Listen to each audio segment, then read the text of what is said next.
Hi everyone, Stacy Whiter here on behalf of Campus Mortgage with some quick tips for you on what is the difference between a cash out refinance and a non-cash out refinance. Well, before we get started, just a quick reminder, this video is for informational purposes only and should not be considered legal advice or used in place of the Fannie Mae or Freddie Mac guidelines. Also, this video was created on January 9th, 2017, and the information is subject to change without notice. So let's first take a look at the Fannie Mae refinance transactions. Fannie Mae has two types of refinance transactions. They have a limited cash out and a cash out. So a limited cash out is defined as where you are paying off the existing first lien mortgage on the property, or you could be paying off a home equity line of credit in first lien position, or paying off a single closing construction to perm loan, including the lot loan. You could also be paying off subordinate liens used to purchase the property, or you could buy out a co-owner pursuant to an agreement. So an example would be buying out an ex-spouse due to a divorce settlement.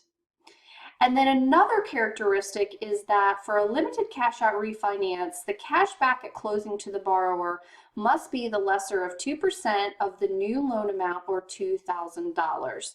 Now, these are just some very basic characteristics of a limited cash out refinance and certainly do not include all the requirements, but it should give you an idea of some of the basic differences. Now, let's compare this to a Fannie Mae cash out refinance. So for a cash out refinance, you can pay off all existing mortgages in any lien position.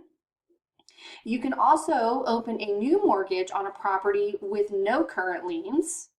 There is a 6 months ownership requirement. There are special instances where they'll look at less than 6 months, but see guidelines for exceptions. And the cash back is limited only by the maximum LTV. So in a cash out refinance, you can take the mortgage loan amount up to the maximum LTV as provided per the guidelines and use that cash for any purpose, home renovations, vacation, buying a car, student loans, whatever it is. Just keep in mind when it comes to a limited cash out versus a cash out, a limited cash out is going to be considered less risky. And therefore you're probably going to have a little bit better interest rates and maybe some less requirements versus a cash out refinance.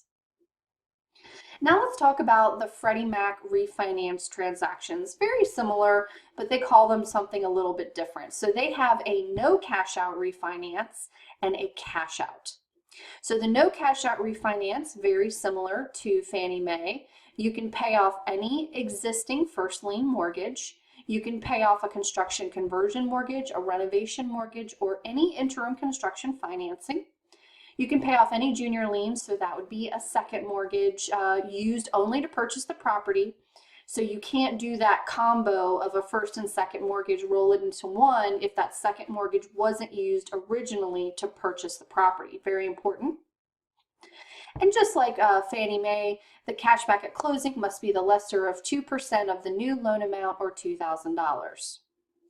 For the cash out, it can be a payoff of all existing mortgages in any lien position, a new mortgage on the property with no current liens. There is that 6 month ownership requirement for at least one borrower, and there are exceptions for that. See the guidelines.